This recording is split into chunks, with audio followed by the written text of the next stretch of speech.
Welcome back, my friends, to part 1 in a trilogy of videos showing what I think is one of the strongest builds in TFT hyperroll right now.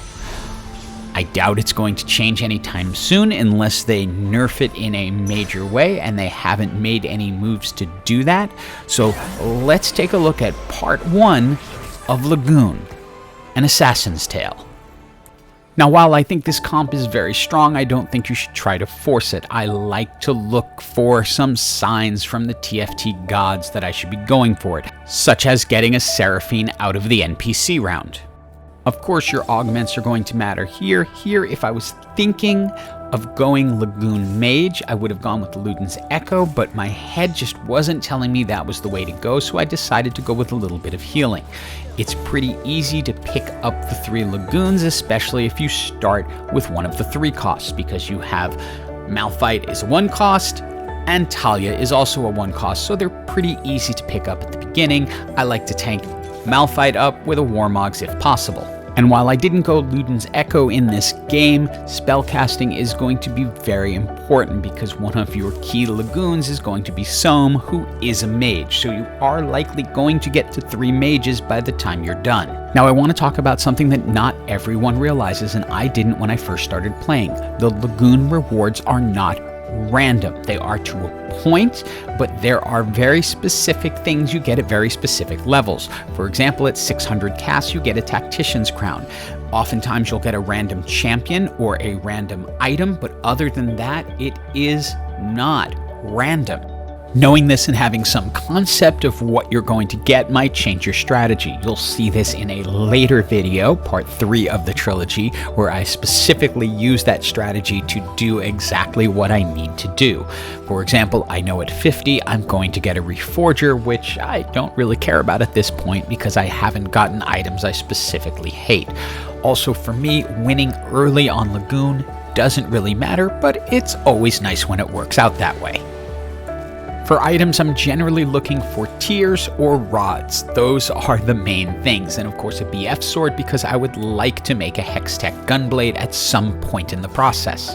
But, and this is very important, do not ignore AD items completely. If you clicked on the thumbnail, you know where this video is going, and so you know that there are multiple carries for Lagoon, and one of them is AD based, 4-cost assassin, and you might want to get some items that could fit on her. It's time for our next augment. Whenever I see gold level, I'm hoping for Thrill of the Hunt, so I will often roll it if I don't get it. High Tide is a pretty interesting augment. What it does is it slows your attack speed until you've cast twice, but your champions are going to be gaining 12 mana per second, and most of the Lagoons have a pretty low mana threshold, so you should get through those 2 casts quickly, especially if you've managed to get tears and turn them into blue buffs, but I have not had that kind of luck in this match so far. When I get a chance at an early Nilah, I am going to take it. One item I like to put on her is the Runin's Hurricane, so she's attacking multiple targets. I also will like to go Rageblade, but right now I do not want to take a needlessly large rod away from the potential builds I can do on the mage side. After getting through the NPC round, my friend at Riot finally says, hey, here's a tier for you. I now know for the Treasure Dragon, I'm going to want to get an additional tier as at least one of the things I'm getting. With the ability to make a second Warmogs, I'm just going to continue to tank Malphite up so that he can be casting much more in the front line and holding up. Remember, he's going to be gaining 12 mana per second. The more casting, the more I'm building up spells, and I'm getting to the point where I can get an item component. So even though I'm losing, it's okay if that item turns out to be, yep, that's it, a tier. It is now time for Kaisa to become our item holder, so she's going to get the blue buff and then a Rabadon's Death Cap. I'm holding that last rod just in case I can get a sword so I can make the Hextech Gunblade. As you can see, once you have a blue buff and a Rabadon's Death Cap, the game is going to become much easier, especially on an item holder like Kaisa, who is able to cast and do a lot of damage. She's going to increase as the match goes on, so even against a pretty strong team, she's able to cast a lot and be victorious. For our last augment, we get the Portable Forge option, which is always a fun one to try out, because it can go really well or really bad. In this case, since I have tanked up Malphite so much, we're going to go with the Visage. That will give him healing over time. It pairs so well with the Warmogs. And you will see very quickly that the combination of all of this is going to lead to a ton of casting. Malphite casts pretty quickly, and since he's going to be staying up a long time, thanks to the healing over time, he casts a lot. So the number of rewards we are getting is increasing exponentially, which is certainly going to help the endgame.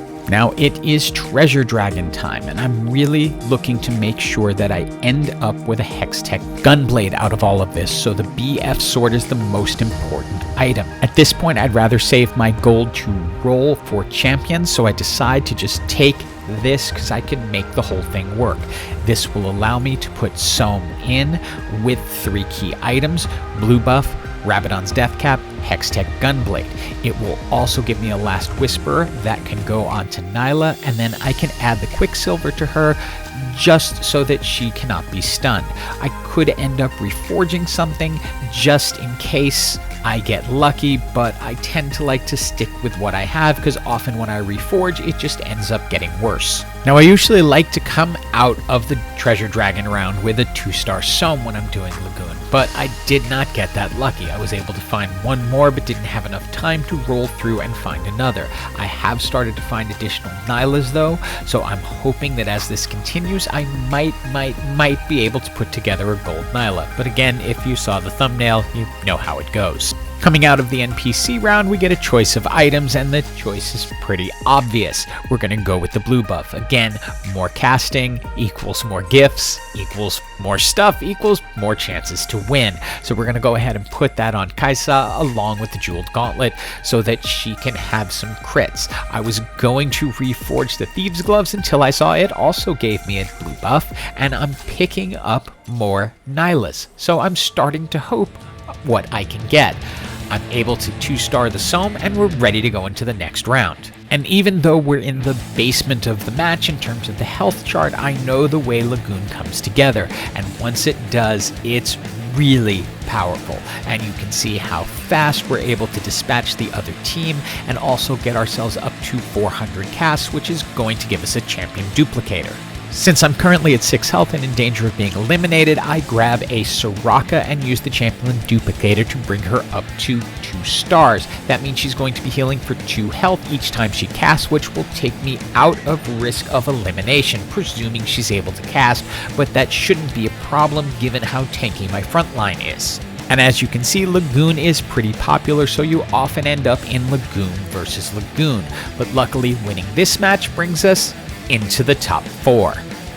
Even though I rolled a ton, I am not yet able to find that final Nilah to take me up to 3-star gold. Kinda wish I had held on to the champion duplicator so that I could have used it on her instead of Soraka. But it's extremely hard to resist 2 health per round because it can keep you around a lot longer.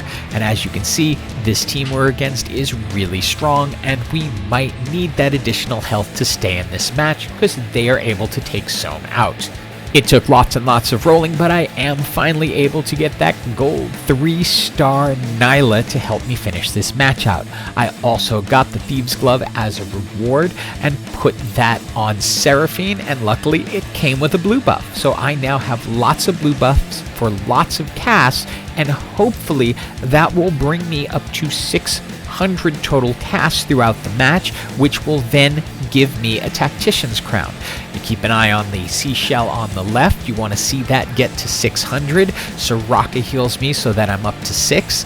That will be a Tactician's Crown. I'll be able to add an additional player to the match, and now I'm safe for another 2 rounds because next heal will be Soraka up to 8. I have room for one more champion, and I roll, and I'm able to get a Hecarim, which is not exactly a perfect fit. It doesn't really fit any synergies, but it was the best I could find of the champions that they gave me access to that could fit into the build. I want to stay at the 9 Lagoon so I get the additional attack speed and the AP buff, and I don't have 2 mages on the board right now. It's only Soam, so adding a 3rd mage is not going to give me the additional cast. The key though is going to be Nilah, as you can see from the damage charts with over 12,000 physical damage. I considered picking up another assassin to enhance Nilah, but with the build I was against, which was a Mirage build with a 3-star Nunu. I just kind of knew it wasn't necessary at that point. Nilah is going to eliminate them quickly, and as you can see, it's only about 10 seconds before the match is over. Hope you enjoyed this video and enjoy this trilogy I'm doing, and as always, have an absolutely awesome day.